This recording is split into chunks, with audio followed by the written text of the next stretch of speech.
You know, I was going to look at this Robert Reich video today, and I still might, but then I found this one. One where I might find a lot of agreement with Robert Reich, or as I like to call Robespierre Reich a lot. He put up a video about a month ago, has 185,000 views on YouTube, titled The Sports Stadium Scam. And why is it... there we go. Billionaires have found one more way to funnel our tax dollars into their bank accounts. Sports stadiums. He's not wrong. This has been I don't want to say a pet issue of mine, but this is something that I've been complaining about for years now. Of course, he's going to throw billionaires under the bus, which a lot of them deserve it in all fairness. But what about the politicians who go along with this stuff? Aren't they the ones? I mean, a billionaire, they don't have guns. They don't have law enforcement that can shake you down if you don't pay your fair share to the Internal Revenue Service. Now, billionaires, they definitely lobby for this sort of stuff, as we're going to see. But at the end of the day, I think the real problem is politicians who think they have a right to your money in effort to better the community. And if we don't play ball, they'll take our favorite teams away. Yup. Ever notice how there never seems to be enough money to build public infrastructure like mass transit lines and better... See, now this is where Robert Reich is kind of full of shit. As if a lot of money is not already spent on stuff like infrastructure.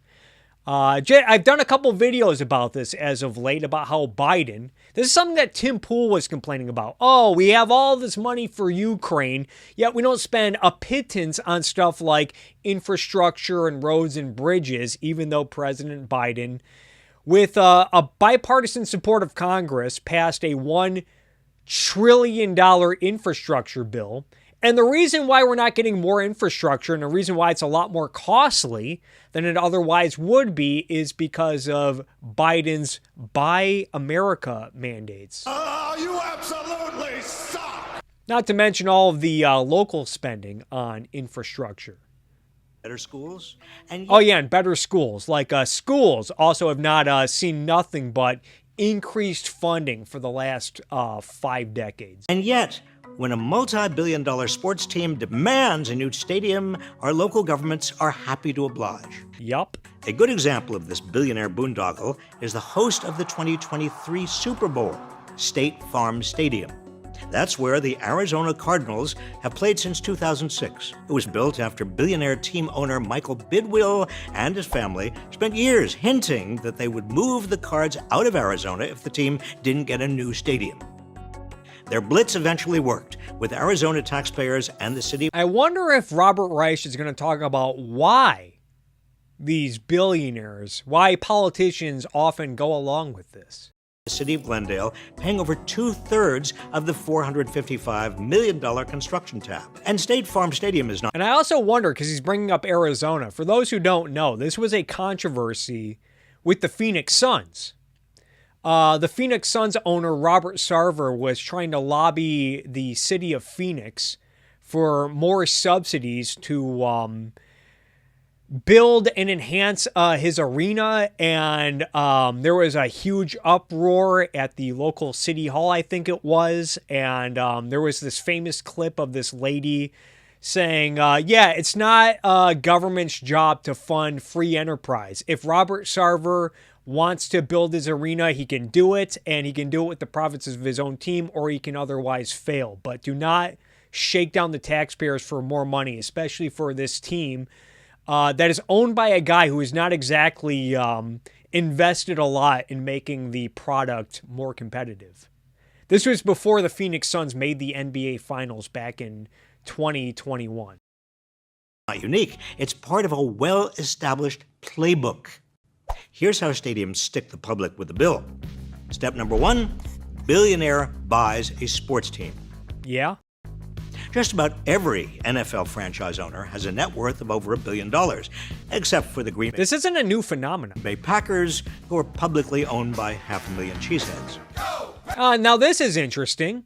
Wouldn't this be a good example of corporations being a good thing? In the case with the Green Bay Packers, I think they are technically a corporation that's owned by shares of the public. This is one thing that this is like the one corporation that Robert Reich doesn't hate.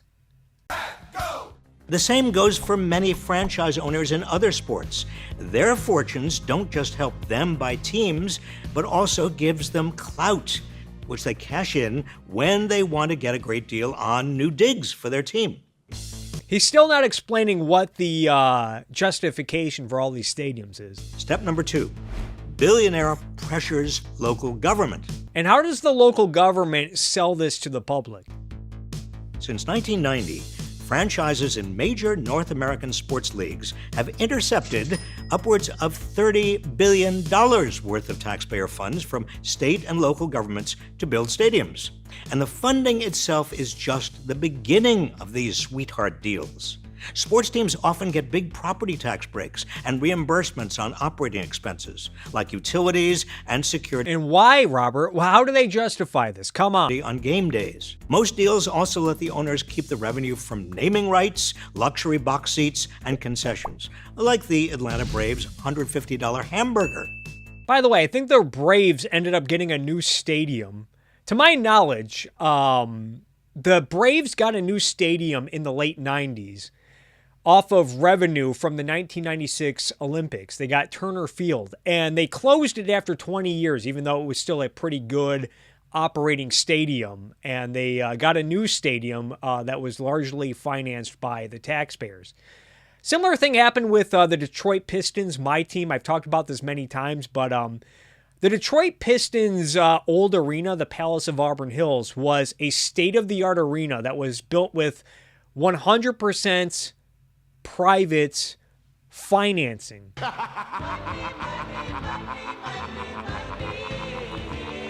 And for years, it was a standard for other sports arenas. I guess other architects and engineers would go to the Palace of Auburn Hills to look at it if they were planning on building a new stadium.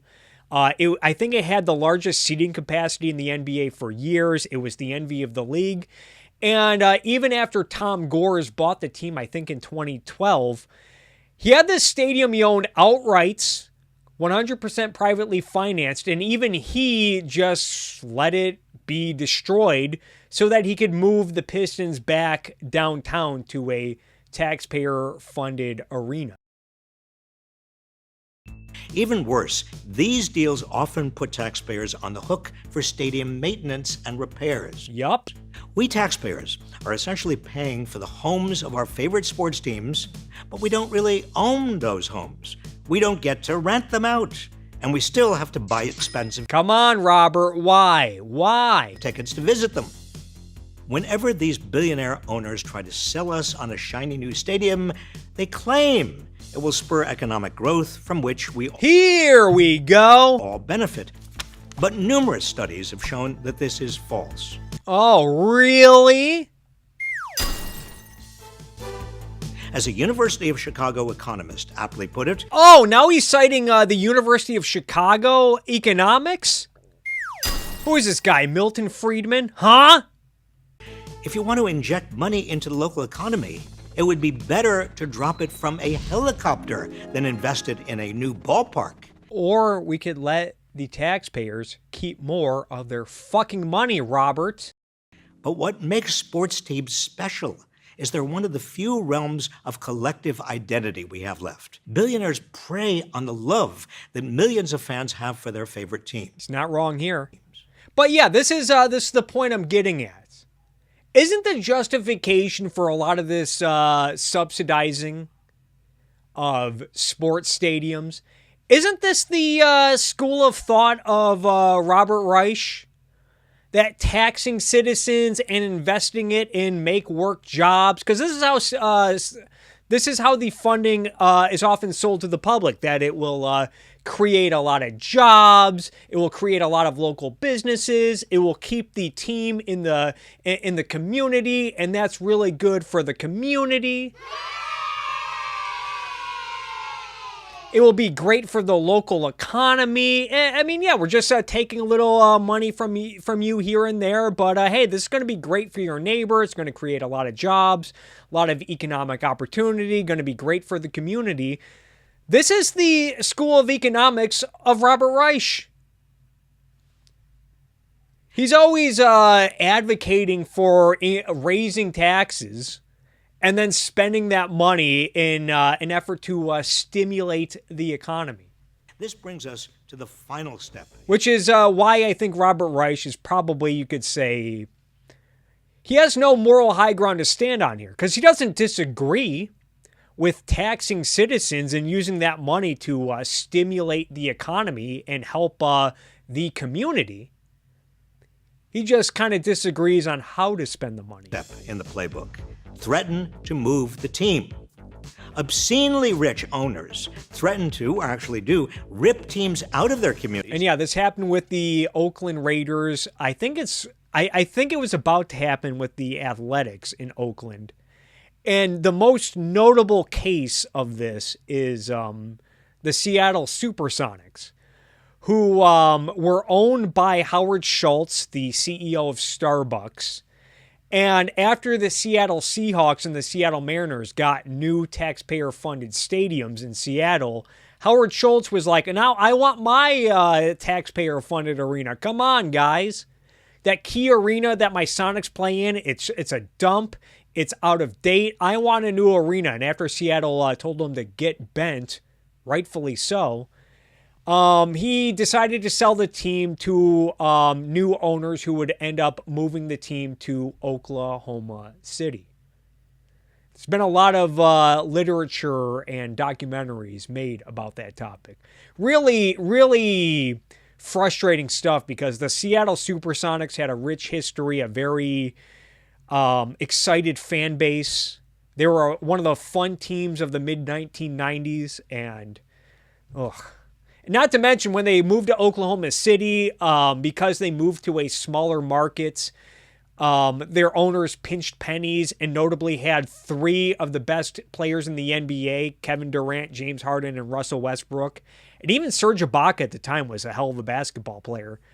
All on the same team, they made the NBA Finals, and they decided to trade James Harden after the season was over because they did not want to pay him like $12 million more than what he would have gotten in free agency. Just insane stuff. And NBA fans were robbed of an all-time great team because of this kind of madness. Patriot Eagle says, I mean, you can say Schultz had a point. Yeah, I mean, this is the mixed economy. This is the welfare state. Once people start getting their palms greased and their pockets lined with taxpayers, now you've opened the door, and now you're going to get a long line out the door of people looking for their handout. That's just not smart. So yeah, it is hard for me to blame Howard Schultz when Seattle already had that precedent of giving away hundreds of millions of dollars in subsidies to other sports teams owners. Especially considering, I do think the key arena that the Sonics were playing in, I think that's what it was called, it was, in all fairness, a dump. Subsidies they demand. Just look at the Seattle SuperSonics. Starbucks. All right. See, now it's getting redundant because I already talked about the Sonics. Founder Howard Schultz owned the NBA franchise. I think when I did my video on Howard Schultz, I made sure to mention, like, look, I'm not saying I like Howard Schultz. He was, the way he handled the Sonics was pretty scummy. But failed to secure public funding to build a new stadium. So the coffee magnate sold the team to another wealthy businessman who moved it to Oklahoma. Now that'll leave a bitter taste in your mouth. The most egregious part of how the system currently That was actually a funny joke by Robert. works is that every dollar we spend building stadiums is a dollar we aren't using for mass transit. See what I'm talking about? Robert Reich, on principle, doesn't have a problem with financing the stadiums. If the studies he was bringing up, if they demonstrated that they were stimulating the local economy, creating jobs, creating businesses, he would probably be totally fine with it. But the money that we're not giving to billionaire stadiums is money we could be giving to infrastructure and schools, even though that sort of stuff already gets a lot of money. Hospitals, housing, or schools. Yeah, schools. We're underfunding public necessities in order to funnel money. I mean, I was just reading San Francisco public schools, because he brought up, I think it encompasses Oakland, if I'm recalling correctly. But San Francisco public schools, I think, spends well over $20,000 per student per year on education. And the testing scores and reading proficiency and math proficiency are just a catastrophe. So it's not like schools are not getting funding. I guess his whole point is, oh, well, they should be getting more money, but I don't think money is the problem with schools.